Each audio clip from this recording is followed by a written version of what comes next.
Hello दोस्तों, मैं लोकेश शाह। समष्टि अर्थशास्त्र की हमारी जो बी सीरीज़ चल रही है उसमें तीसरा चैप्टर है B3 में पार्ट 1 लेते हैं हम आज कमर्शियल बैंक, जिसको हम वाणिज्यिक बैंक या व्यापारिक बैंक भी कहते हैं। हमें जो बैंक्स हम अपने जीवन में हमारे आसपास जो भी बैंक्स देख रहे हैं वे सभी लगभग वाणिज्यिक बैंक ही हैं। अब बैंक क्या परिभाषा है, तो जो इनके कार्य हैं वही उनकी परिभाषा है। बैंकों में मेनली क्या काम हो रहा है, बैंक जमाएं स्वीकार करता है लोगों से और उन जमाओं के आधार पर उधार देता है। तो जमाएं स्वीकार करना और ऋण या अग्रिम प्रदान करना, accepting deposits and advancing loans, ये मेन काम है बैंक का। तो जो भी वित्तीय संस्थाएं ये कार्य कर रही है उसे हम वाणिज्यिक बैंक कहते हैं। वाणिज्यिक बैंक एक ऐसा वित्तीय मध्यस्थ है या एक ऐसी वित्तीय संस्था है जो लोगों से जमाएं स्वीकार करती है और उधार या अग्रिम प्रदान करती है। देखिए, बैंक वित्तीय मध्यस्थ जो बचतकर्ता और निवेशकर्ता के बीच की कड़ी है। बचतकर्ता अपना धन बैंक में डिपॉजिट करते हैं और जिनको निवेश करना है वे बैंक से उधार ले लेते हैं। तो जमा कराने वाले और उधार लेने वाले दोनों के बीच के मध्यस्थ का या कड़ी का काम जो है वो बैंक करते हैं। वाणिज्यिक बैंकों के जो मुख्य कार्य हैं उनको हम पॉइंट आउट करें। पहला कार्य है इनका जमाएं स्वीकार करना, एक्सेप्टिंग डिपॉजिट्स। अब डिपॉजिट्स तीन तरह की डिपॉजिट होती हैं, मेनली हम इसको 3 पार्ट में डिवाइड करें। पहला है चालू खाते की जमा, current account deposit. Current account deposit क्या होता है, जितने भी बिजनेसमैन हैं वे सारे बिजनेसमैन ये अकाउंट रखते हैं क्योंकि उन्हें बार बार पैसा जमा कराना पड़ता है और बार बार उसका भुगतान करते रहना पड़ता है। इसमें इन्हें कोई ब्याज प्राप्त नहीं होता है, निकासी पर कोई प्रतिबंध नहीं है। वो कितनी भी बार पैसा निकाल सकते हैं, कितनी बार जमा तो करा ही सकते हैं लेकिन कितनी बार निकाल भी सकते हैं। निकासी पर, विड्रॉल पर कोई लिमिट नहीं है, कोई ब्याज नहीं दिया जाता है। लेकिन ओवरड्राफ्ट की फैसिलिटी, अधिविकर्ष की सुविधा, ये ध्यान रखना है, ये केवल करंट अकाउंट पे ही दिया जाता है। ओवरड्राफ्ट क्या होता है, तो हमारी जो बैंकों में जमा है उससे ज़्यादा हम निकासी कर सकते हैं, ये ओवरड्राफ्ट की फैसिलिटी है। लेकिन ओवरड्राफ्ट की फैसिलिटी बैंक अपने ग्राहकों की क्रेडिट के आधार पर देता है। सभी को इक्वल लिमिट नहीं दी जाती है। सभी के ट्रांजैक्शंस और उनकी क्रेडिट किस तरह की, अगर क्रेडिट अच्छी है तो ओवरड्राफ्ट की जो लिमिट है वो भी ज़्यादा दी जाती है। यह बैंक जो है वो अपने जो खाता धारक हैं उनके विश्वास, उनकी साख को देखकर अधिविकर्ष की सुविधा और लिमिट देता है। अधिविकर्ष का मतलब क्या हुआ, चालू खाते में जो जमाएं हैं उन जमाओं से ज़्यादा यदि निकासी करना चाहे अति अल्प अवधि के लिए तो निकासी कर सकते हैं। यह ओवरड्राफ्ट की फैसिलिटी है और ये केवल इसी खाते पर मिलता है। नेक्स्ट देखिए, अधिविकर्ष में एक बात ध्यान रखना, इसके अगेंस्ट में कोई प्रतिभूतियाँ नहीं रखनी पड़ती है। अगर हम लोन लेते हैं तो हमें कुछ ना कुछ सिक्योरिटी डिपॉजिट रखनी पड़ती है।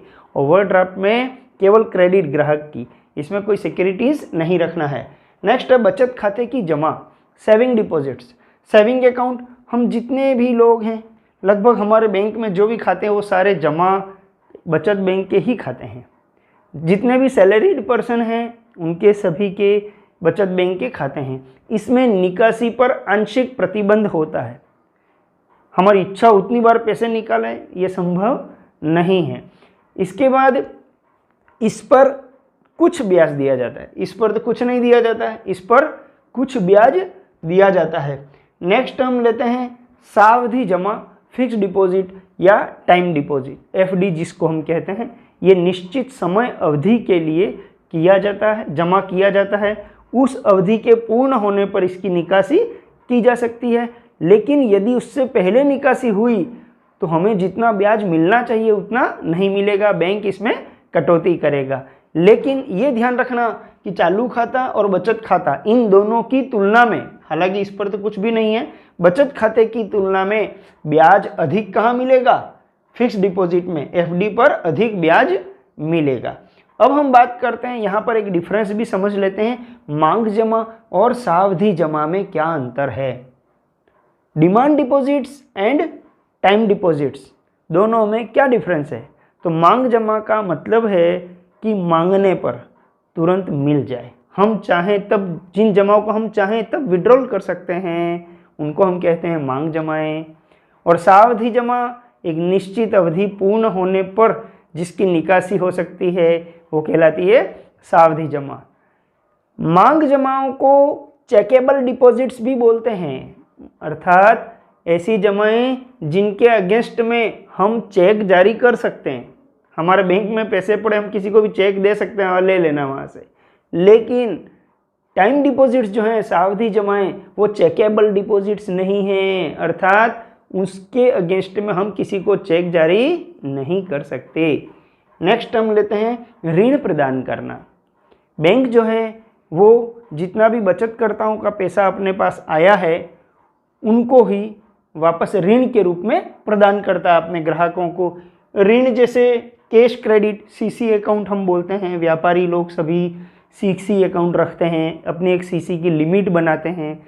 जैसे मैं बिजनेसमैन हूँ, मुझे 5 लाख की सीसी अगर बैंक ने दी है, इट मीन्स मैं 5 लाख रुपया या जितनी आवश्यकता हो जब चाहूँ तब निकाल सकता हूँ, ये कैश क्रेडिट है। लेकिन इसमें ये ध्यान रखना है, इसमें नाइट पर, रात्रि पर ब्याज लगता है। जैसे मैं सुबह अगर पैसा निकालता हूँ और बैंक बंद होने से पहले अगर वो पैसा वापस जमा करा देता हूँ तो मुझे इसमें कोई ब्याज नहीं लगता है, लेकिन रात अगर रुक गया कोई पैसा तो उसका ब्याज लगेगा। तो सीसी में ये फ़ायदा है कि हम जितना चाहें उतना पैसा निकालें और सुविधा होने पर वापस उसको जमा करा दें। जितना पैसा हमारे पास रहा है उतने का ही ब्याज लगता है। ये कैश क्रेडिट के बाद में है सामान्य ऋण, जनरल जो लोन्स हैं उसमें हम बात करें, जैसे हाउस लोन है, गाड़ी के लिए हम वाहन का लोन लेते हैं, पर्सनल लोन लेते हैं, ये सारे लोन जो है वो बैंक हमें प्रदान करता है। फिर है विनिमय बिल या हुंडी की कटौती या डिस्काउंटिंग ऑफ बिल्स और हुंडीज। विनिमय बिल क्या होता है? ए व्यक्ति ने बी व्यक्ति को माल बेचा, अब बी व्यक्ति के पास अभी पैसा नहीं है, तो वो एक बिल बनाकर ए को दे देता है कि 6 महीने बाद इस तारीख को मैं आपको इतना रुपया दे दूंगा। विनिमय बिल की ये गारंटी है कि पैसा उस तारीख को मिल जाएगा, उसकी गारंटी है। अब वो विनिमय बिल या वो लिखी हुई जो हुंडी है, रसीद है, वो मेरे पास पड़ी है, मुझे दी है किसी ने। अब 6 महीने बाद पैसा मिलेगा और मुझे तो आज ज़रूरत है, तो मैं क्या करूँगा, वो बिल जो है वो मेरी बैंक में मैं लगा दूंगा कि ये आदमी 6 महीने बाद आपको पैसे दे देगा और मुझे आज दे दो। मान लो 1 लाख का बिल है, मुझे बैंक 1 लाख तुरंत अभी नहीं दे देगा, क्योंकि बैंक को 6 महीने बाद मिलेंगे।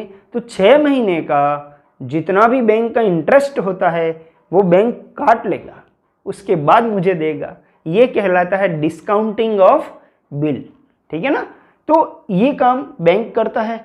नेक्स्ट है एजेंसी संबंधी कार्य। एक एजेंसी फंक्शंस बैंक के होते हैं। ग्राहकों के लिए क्या होते हैं? कोषों का हस्तांतरण, ट्रांसफर ऑफ फंड्स। एक स्थान से दूसरे स्थान पर हमें जो फंड ट्रांसफ़र करना है, हमारी राशि मुद्रा हमारे जो ट्रांसफ़र करनी है, किसी को भेजना है पैसा, तो बैंक ये काम करते हैं। आरटीजीएस, नेफ्ट वगैरह आजकल इलेक्ट्रॉनिक फैसिलिटी हो गई है। नेक्स्ट है कोषों का संग्रहण व वितरण, collection and distribution of funds. अपने ग्राहकों के लिए कोषों का संग्रहण और वितरण कैसे? मुझे अलग अलग बैंकों के 10 चेक मेरे पास मेरे ग्राहकों ने मुझे दिए हैं। अब मैं सभी बैंकों में थोड़ी जाऊंगा, मेरा तो अकाउंट एसबीआई में है और मेरे पास 10 बैंकों के चेक आए हैं, तो मैं क्या करूंगा, 10 बैंकों में नहीं जाऊंगा, मेरे 10 चेक मैं मेरे एसबीआई अकाउंट में लगा दूंगा। तो बैंक जो है, मेरी जो एसबीआई बैंक है, वो इन 10 बैंकों के पास जाकर पैसा लाएगी और मेरे अकाउंट में जमा करेगी। ये एक एजेंट फंक्शन, एजेंसी फंक्शन हो गया बैंक का। तो कलेक्शन ऑफ फंड्स। डिस्ट्रीब्यूशन कैसे? जैसे मैंने टेलीफोन बिल के लिए चेक दे दिया, लाइट बिल वाले को चेक दे दिया, और जितनी भी पार्टियों को मैंने चेक दिया है, चेक क्या बता रहा है, मैंने चेक क्यों दिया है, वाह भाई मेरे अकाउंट से ये पैसा ले लेना। तो बैंक मेरे चेक के आधार पर जितने भी चेक मैंने बांटे हैं उन सभी को फंड डिस्ट्रीब्यूट कर देगा। तो collection and distribution of funds ये अपने ग्राहकों के लिए बैंक करता है। नेक्स्ट है प्रतिभूतियाँ, शेयर, बॉन्ड आदि का क्रय विक्रय। आजकल देखिए कमर्शियल बैंक जो हैं वो डीमेट अकाउंट, डीमटेरियलाइज्ड, हम डीमेट अकाउंट बोलते हैं, डीमेट का फुल फॉर्म है डीमटेरियलाइज्ड। आजकल लगभग सभी बैंक डीमेट अकाउंट खोलते हैं। डीमेट अकाउंट किसके लिए खोला जाता है? शेयर, प्रतिभूतियाँ जो हैं उन्हें खरीदने के लिए, ऑनलाइन परचेस करने के लिए डीमेट अकाउंट खोला जाता है। तो बैंक डीमेट अकाउंट खोलते हैं और अपने ग्राहकों के कहने पर शेयर, बॉन्ड आदि अन्य प्रतिभूतियाँ खरीदते भी हैं और ग्राहकों के कहने पर उसको बेचते भी हैं। फिर है ग्राहकों की संपत्ति के न्यासी या प्रबंधक के रूप में कार्य करना। अपने जो ग्राहकों की डिपॉजिट पड़ी है उसके एज ए ट्रस्टी वो उसका कार्य देखते हैं। इसके बाद है विदेशी विनिमय का क्रय विक्रय। विदेशी विनिमय मतलब फॉरेन करेंसी। फॉरेन करेंसी का ट्रेडिंग जो है हर बैंक नहीं करता है। आरबीआई ने जिस बैंक को ये परमिशन दी है, एसबीआई जो है वो आरबीआई का ही कार्य करती है। आरबीआई हर जगह तो है नहीं, लेकिन जहां एसबीआई है उसको आरबीआई के कार्य दिए गए। एसबीआई को परमिशन है कि वो फॉरेन करेंसी को परचेज एंड सेल कर सकती है अपने ग्राहकों के लिए। नेक्स्ट है अन्य कार्य में लॉकर की सुविधा। हमारी जो अमूल्य संपत्ति है, सोना है या मूल्यवान अन्य धातुएं हैं या मूल्यवान कागज हैं, प्रतिभूतियां हैं, उन्हें हम बैंक में लॉकर में सुरक्षित रख सकते हैं। इसके अगेंस्ट में बैंक या तो किराया लेता है हर महीने या फिर कोई एक बड़े अमाउंट की एफडी लेता है। नेक्स्ट है यात्री चेक की सुविधा। यदि हमें यात्रा में जाना है और बड़ा पेमेंट लेकर जोखिम उठाकर नहीं जाना है तो हमें बैंक ट्रैवलर चेक इशू करता है। जहां भी आप रेस्टोरेंट वगैरह जहां भी रुके, जहां पेमेंट करना उसका डिस्काउंटिंग हो जाएगा, उसमें कटौती हो जाएगी, उसका उपयोग हो जाएगा। फिर है साख निर्माण का कार्य। ये मेन काम है, बैंक का मुख्य कार्य है साख निर्माण। हम देखेंगे साख निर्माण कैसे होता है, गजब का ही कार्य है। ये बैंक द्वारा कैसे किया जाता है इसको हम एक एग्जाम्पल से, एक टेबल बना के समझेंगे डिटेल में अगले टॉपिक में। फिर है ग्राहकों को वित्तीय सलाह देना। बैंक जो है वो अपने ग्राहकों को समय समय पर सलाह देता है कि भाई हमारे पास खातों में इतना डिपॉजिट है तो इतने डिपॉजिट में ये पैसा हमको इस बॉन्ड में या ये पॉलिसी में या इस पॉलिसी में हमें लगाना चाहिए जिससे हमें ज़्यादा रिटर्न मिले। समय समय पर बैंक जो है वो फ़ोन द्वारा या व्यक्तिगत संपर्क से अपने ग्राहकों को इन्वेस्टमेंट की सलाह देता है। अब हम बात करते हैं वाणिज्यिक बैंकों द्वारा साख सृजन। ये आ गया साख सृजन। ये मेन समझने का है कि बैंक लोनिंग कैसे करते हैं। क्या इतना पैसा सिस्टम में जितना पैसा है उतना फिजिकल फॉर्मेट में है क्या? बैंकों के कंप्यूटर में जितना पैसा बोल रहा है जमाएं, क्या फिजिकल फॉर्म में उतना पैसा है? बिल्कुल नहीं है। हम अभी देखेंगे, एक टेबल बनाकर देखेंगे कि वास्तव में कैश आया कितना ने, लोनिंग कितना हो गया। लेकिन उससे पहले कुछ टर्मिनोलॉजी है, 4-5 शब्द जो इससे जुड़े हुए हैं उनको हम पहले थोड़ा समझें तो हम निकाल पाएंगे कि कितनी क्रेडिट का क्रिएशन हुआ है। पहला है प्राइमरी डिपॉजिट्स, प्राथमिक जमाएं। प्राथमिक जमाएं समझिए, लोग जो हैं बैंक में खाता खुलवा कर या अपने खाते में जो फ्रेश डिपॉजिट करते हैं, क्या कहा, लोगों द्वारा अपने खातों में जो जमाएं की जाती हैं, जो फ्रेश डिपॉजिट किया जाता है, उसको हम, जैसे मैंने मेरे खाते में 50,000 रुपये डाले तो ये प्राथमिक जमा कहलाएगा। क्यों? मैंने जमा किए ना, बैंक ने थोड़ी ट्रांसफ़र किए, मैंने जमा किए। तो लोगों के द्वारा जो फ्रेश डिपॉजिट्स अपने खातों में डाली जाती हैं उसको हम बोलते हैं प्राथमिक जमाएं। दूसरा है व्युत्पन्न जमाएं, डिराइव्ड डिपॉजिट। व्युत्पन्न नाम से ही क्लियर है, ऐसी जमाएं जो बैंकों द्वारा उत्पन्न की जाती हैं। कैसे? तो प्राथमिक जमा के आधार पर जो जमाएं उत्पन्न की जाती है बैंकों के द्वारा उसको हम बोलते हैं व्युत्पन्न जमाएं। यही साख है, जितनी व्युत्पन्न जमाएं होंगी ना वही बैंकों के द्वारा साख निर्माण को व्यक्त करेगा। इसे हम अभी देख रहे हैं। नेक्स्ट है नकद आरक्षित अनुपात, कैश रिजर्व रेशो। नकद आरक्षित अनुपात क्या होता है? वह अनुपात या वह न्यूनतम अनुपात, जमाओं का वह अनुपात जिसे बैंक अपने पास कैश में रिजर्व रखती है। नकद आरक्षित नाम है इसका। जमाओं, बैंक के पास जो जमाएं आती है ना उसका कितना प्रतिशत स्वयं के पास नकद रूप में रिजर्व रखती है, आरक्षित रखती है, उस अनुपात को ही हम नकद आरक्षित अनुपात CRR कहते हैं। यदि CRR 10% है, इसका मतलब हुआ कि बैंक के पास अगर 100 रुपया आता है तो 100 में से 10 उसको रिजर्व रखना है और 90 का वो लोन दे सकती है। नेक्स्ट है जमा या साख गुणक, क्रेडिट मल्टीप्लायर। कैसे निकलेगा? तो 1/CRR, ये इसका फार्मूला है। CRR परसेंटेज में, इसलिए इंटू 100 हो जाएगा। ये हमको ध्यान रखना, क्रेडिट मल्टीप्लायर का फार्मूला 1/CRR। कुल जमाएं जैसे निकालनी है, जब हम साख निर्माण पढ़ेंगे तो हमें चाहिए कि कुल जमाएं कितनी हो जाएंगी बैंक के पास। तो प्राथमिक जमा में जमा गुणक जो है क्रेडिट मल्टीप्लायर, उसका गुणा कर दें, मतलब प्राथमिक जमा इंटू 1/CRR, तो हमें मालूम पड़ जाएगा कि कितनी जमाएं हुई। अब अपन लेते हैं बहु बैंकिंग प्रणाली में साख निर्माण। एक तो इकाई बैंकिंग होता है जिसमें हम केवल बैंक एक ही रखते हैं। अब यहाँ पर हम बहु बैंकिंग प्रणाली लेते हैं।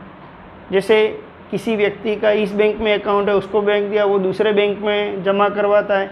तो यहाँ पर हम ये मान लेते हैं पहले से कि यहाँ पर जितने भी ट्रांजैक्शन होते हैं बैंकिंग के माध्यम से ही हो रहे हैं।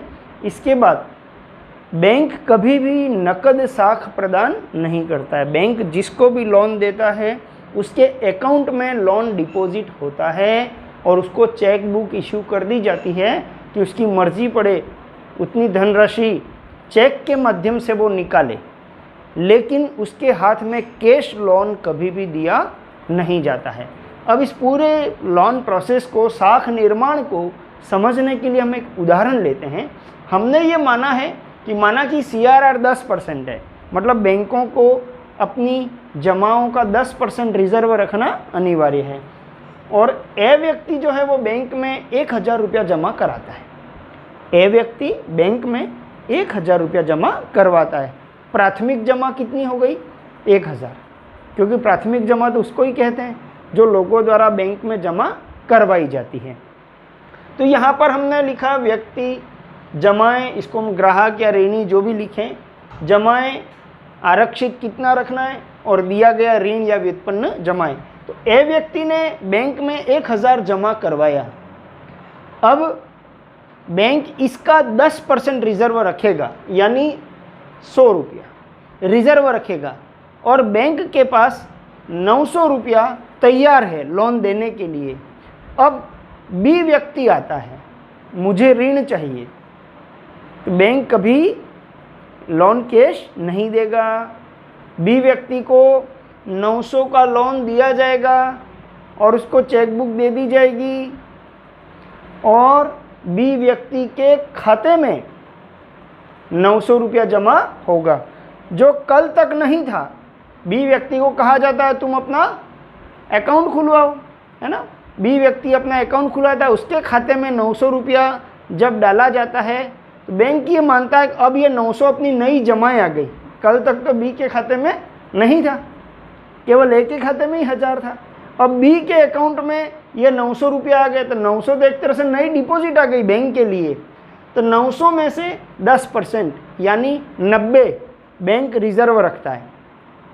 अब बैंक के पास लोन देने के लिए कितना पैसा बचा? 810 रुपया। इतने में सी व्यक्ति आता है, मुझे लोन चाहिए, उसको भी यही कहा जाता है अकाउंट खुलवाओ, उसका जहाँ भी अकाउंट हो उसको उस अकाउंट में पैसा ट्रांसफ़र कर दिया जाता है। कितना? 810 रुपया। अब 810 जो है वो एक तरह से फिर नई डिपॉजिट आ गई। अब इस 810 में से फिर 10% यानी 81 और 729 रुपया अवेलेबल है लोन देने के लिए। फिर डी व्यक्ति आता है, उसको लोन चाहिए, है ना। तो यहाँ पर उसके अकाउंट में 729 ट्रांसफ़र किया जाता है और उसका 10% 72.90 और रेस्ट 656.10 ये लोन देने के लिए अवेलेबल है। इस प्रकार से ये चेन जो है वो चलती रहती है जीरो होने तक। इसमें ये माना गया है कि यहाँ कुछ भी बचत नहीं है, जितना भी लोन देने का अमाउंट है सारा वो लोन दिया जा रहा है। तो हम अगर ये प्रोसेस चलाएं, ये कोई ज़रूरी नहीं है कि सारा पैसा लोन में चला जाएगा, लेकिन बैंक कितना साख निर्माण कर सकता है हम उसकी एक लिमिट नहीं है। व्यावहारिक जीवन में देखें तो हम देखते हैं बैंक सारा इतना लोनिंग भी नहीं कर देता है, क्योंकि जोखिम भी अधिक होता है। तो यहाँ पर अगर सारा लोन दिया जाए रिजर्व रखने के बाद तक, तो कुल जमाए कुल साख निर्माण कितना होगा, ये जो कुल की राशि हमने लिखी है वो इस फार्मूले से हमने निकाली है। जमा गुणा के 1/CRR 1/10 × 100 ये 10, जमा गुणा के 10। प्राथमिक जमा कितनी थी? 1000। तो कुल जमाएं कितनी आएंगी? प्राथमिक जमा इंटू जमा गुणक 1000 × 10, ये 10,000 रुपया कुल जमाएं हो गई। अब कुल जमाओं में से आरक्षित कितना है? 10%। तो 10,000 का 10%, 1000 आरक्षित हो गया और 10 में से 1 है 9,000 है, वो साख निर्माण हो गया। और वैसे भी हम देखें कि साख निर्माण या व्युत्पन्न जमाएं कितनी हैं, तो 10,000 जो कुल जमाएं उत्पन्न हुई हैं उसमें से 1,000 तो प्राथमिक जमा थी, है ना। तो 10,000 में से 1,000 प्राथमिक जमा अगर हम निकाल लें तो बैंकों ने कितना उत्पन्न किया? बैंकों ने 9,000 रुपया उत्पन्न किया। ये जो व्युत्पन्न जमाएं हैं यही साख निर्माण को व्यक्त करती हैं। अब हम बात करते हैं साख निर्माण को प्रभावित करने वाले कारक। ऐसे कौन कौन से कारक हैं जो साख को बढ़ाएंगे या कम कर देंगे? पहला है प्राथमिक जमाएं। इसमें लिखा हमने अधिक होने पर साख निर्माण अधिक। जैसे ए व्यक्ति 1,000 की जगह 2,000 जमा कराता तो यहाँ कितना होता? 2,000 × 10 20,000 कुल जमाएं हो जाती। तो प्राथमिक जमाएं जितनी ज़्यादा होंगी साख निर्माण उतना ज़्यादा होगा, और प्राथमिक जमा जितनी कम होंगी साख निर्माण उतना कम होगा। दूसरा है नकद आरक्षित अनुपात CRR। ये उल्टा है क्योंकि ये नीचे लिखा हुआ है, इसका मतलब ये व्युत्क्रम में संबंध है इसका। नकद आरक्षित अनुपात मतलब बैंकों को रिजर्व रखना पड़ेगा। अगर ये 10% की जगह 20% कर दें, 10 की जगह 20, तो 1/20 × 100, तो 20 से 100 कट जाते, यहाँ आता 5, तो जमा गुणक 5 आता। तो 1,000 × 5, 5,000 का ही कुल जमाएं उत्पन्न होती। क्योंकि CRR ज़्यादा रखने का मतलब ये है कि बैंकों को रिजर्व ज़्यादा रखना पड़ेगा और लोन देने के लिए अमाउंट कम बचेगा, तो साख निर्माण कम हो जाएगा। इसमें विपरीत संबंध है। तीसरा है जनता की बैंकिंग संबंधी आदतें। यदि लोगों की प्रवृत्ति ऐसी है कि हर लेन देन बैंकों के थ्रू ही करते हैं, जैसे मुझे लाइट का बिल भरना है तो मैं पहले मेरे खाते से चेक देता हूँ, कैश नहीं देता हूँ, तो खाते में तो पैसे होंगे तो चेक दूंगा ना। तो बैंकिंग संबंधी आदतें अगर ज़्यादा हैं लोगों की और हर बार पैसा बैंक में ही जमा कराते हैं और फिर चेक से अगर पेमेंट करते हैं, तो इससे क्या होगा? बैंकों की प्राप्तियाँ मतलब प्राथमिक जमाएं बैंकों की बढ़ जाएंगी और साख निर्माण ज़्यादा होगा। नेक्स्ट है केंद्रीय बैंक की नीति। सेंट्रल बैंक जैसे हमारा RBI केंद्रीय बैंक है, उसकी नीति, मौद्रिक नीति 2 प्रकार की होती है, महंगी और सस्ती। महंगी का मतलब है जिसमें ब्याज दर बढ़ा के लोन महंगा किया जाता है, और सस्ती का मतलब है ब्याज दर कम करके लोन सस्ता किया जाता है। तो महंगी मुद्रा नीति अगर अपनाती है केंद्रीय बैंक तो लोन महंगा हो जाएगा, लोग लोन नहीं लेंगे, तो साख निर्माण कम हो जाएगा। और सस्ती मुद्रा नीति अगर अपनाई जाती है, अर्थात कम ब्याज दर पर ऋण वितरित किए जाते हैं, तो साख का विस्तार होगा, मतलब साख बढ़ेगी। इस प्रकार से हमने ये वाणिज्यिक बैंक का पूरा जो कार्य है साख निर्माण और ये पूरे प्रोसेस साख निर्माण का ये सारा समझाया। इसके अलावा हम देखें इसकी कुछ सीमा ये ज़रूर हैं कि ग्रामीण क्षेत्रों में कई लोग जो हैं वो बैंकिंग प्रवृत्ति नहीं अपनाते हैं, अशिक्षित हैं, बैंकों में जाने से झिझकते हैं, सबके बैंकों में खाते नहीं हैं। ये इसका ड्रॉबैक है।